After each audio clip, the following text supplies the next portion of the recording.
Hello. This is a response to Daniel Green, Brandon Sanderson, and let's see. Give me a second here. Well, the guy behind the Dusty Whale. I've seen more of the other two than of you, so the, I still very much respect you. Okay, I'm not a best-selling writer like Brandon Sanderson, nor am I a very popular um, YouTube personality like Daniel Green is. Pardon me, I gotta adjust this camera a little bit. Okay, so I can relax. Okay, so I'm. If you want a cue into how long a time I've been a Wheel of Time fan, um, I've been a Wheel of Time fan before the first two numbers of the year were 20.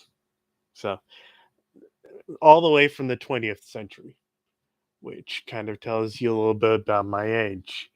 Um, I remember first hearing about it when I saw The Lord of Chaos. I think that's the sixth book of the series on the bestseller list and wondering just what that was. And so I got into the wheel, time, and got into the books and sort of read them in, I guess, two spurts. One, I think, to about maybe six, seven, eight, and then the rest at a later time. And I'm thankful. I'm very thankful for Mr. Sanderson's uh, completion of the Wheel of Time. Uh, and for how good of a job he did. But I say this as somebody who I'm not yet a published author, but I've written long form epic story. So I can't say I'm the world's best writer. I'm not going to say I'm the world's best writer, but I can say that unlike many in the audience, I've got experience with having to engineer a massive epic work, and it's not particularly easy. Um, my work turned out to be about 2,500 pages in total. So, you know, imagine having to chop that up and, finally get the rest published. But it does teach you one thing, aside from the hazards of plotting maybe a little bit too much in detail. Um, it teaches you just how much your work is going to change over time and how complex and how difficult it is to kind of keep it all together. I mean, because let's face it, we're human beings here. We're not gods. And so we have human being level cognitive abilities, memory, attention, m- you know, intuition, so on and so forth. So, what we get when we have to do something that size, that's thousands of pages. Most people don't read nearly as quickly as I can. I can read about a page a minute. Um, but most people are going to read a bit slower than that. So that novel is going to take you weeks, and you're going to have plenty of time to study it, to see all the nuances. And if that's all you have to do, really, if that's all you have to do is just read it, that's,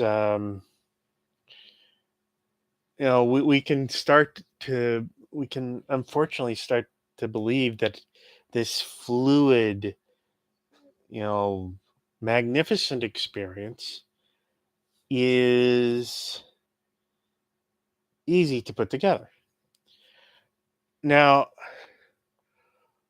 what happened at a certain point, the thing about the story that I wrote is that it's actually a bit of a sequel to a screenplay that I wrote before that. And if there's anything that'll teach you kind of, the yin and yang appropriately for the subject matter, the yin and yang, the uh Saidin and Saidar of writing when it comes to writing for the uh, screen versus writing for again, I haven't sold this screenplay that I wrote, so again,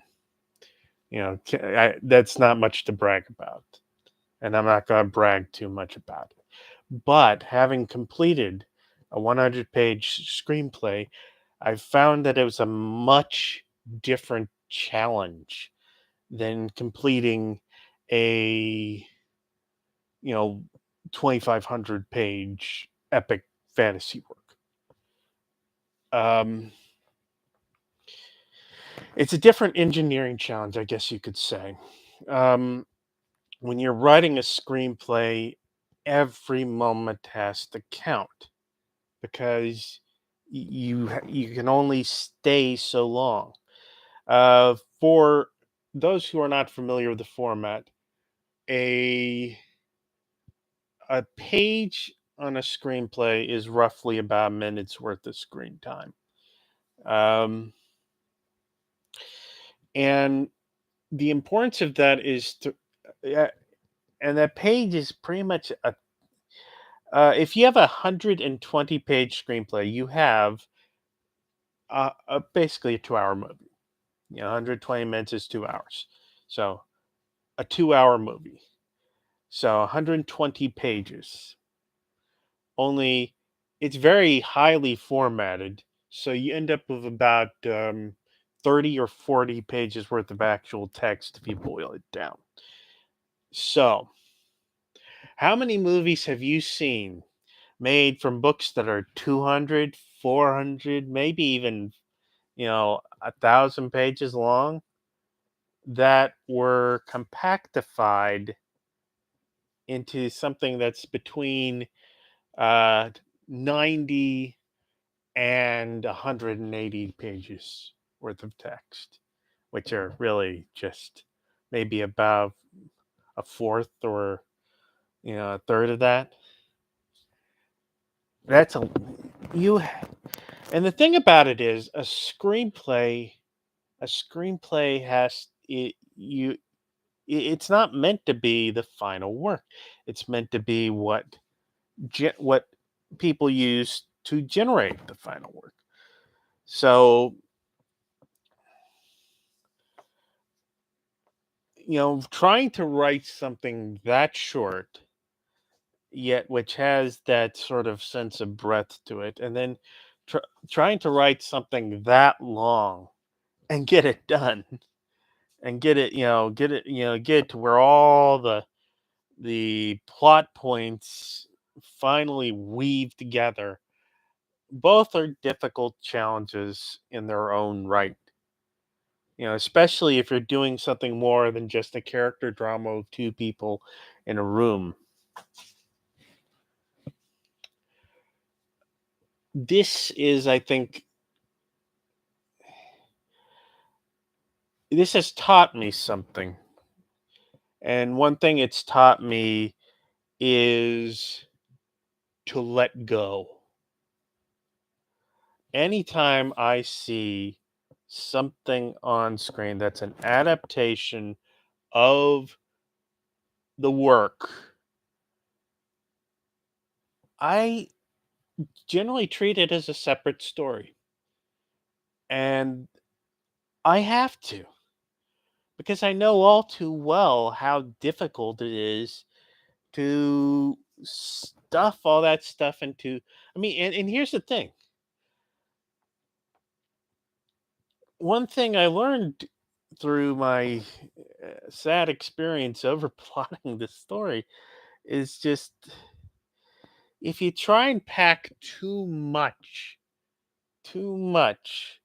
into, I mean, this can be one of the problems of adapting long form stuff um, to a relatively short medium. It doesn't allow the events to breathe like they should. And it's almost to where you have to, in order to save the sort of the point of the story, you have to recreate it in a different form. You have to go, well, you know what? I could just stuff one scene full of a boatload of exposition, or I could use my advantage as a screenwriter. The advantage of a screenwriter is that their work is destined to be shown. The work is destined to be projected on a screen, or to be transmitted to a screen. But one way or another, it is going to show something. It's going to, and sometimes we cannot underestimate the value of the fact that this sort of work is theatrical. There is a theatrical element. Now, when you have a well written story in novel form, you you sort of you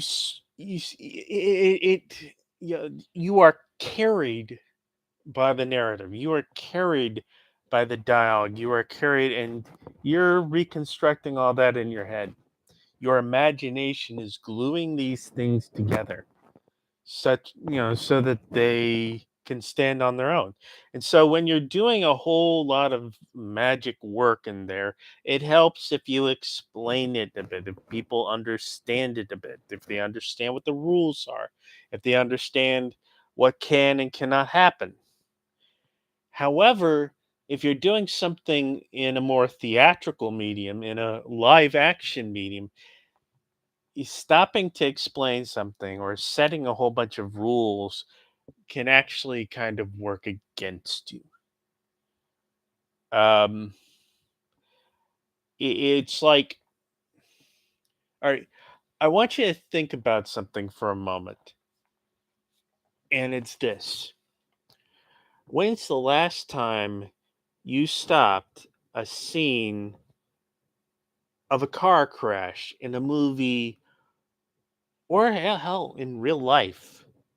When's the last time you stopped that to examine all the little intricacies of all the little physics that went into it? The answer is you don't typically.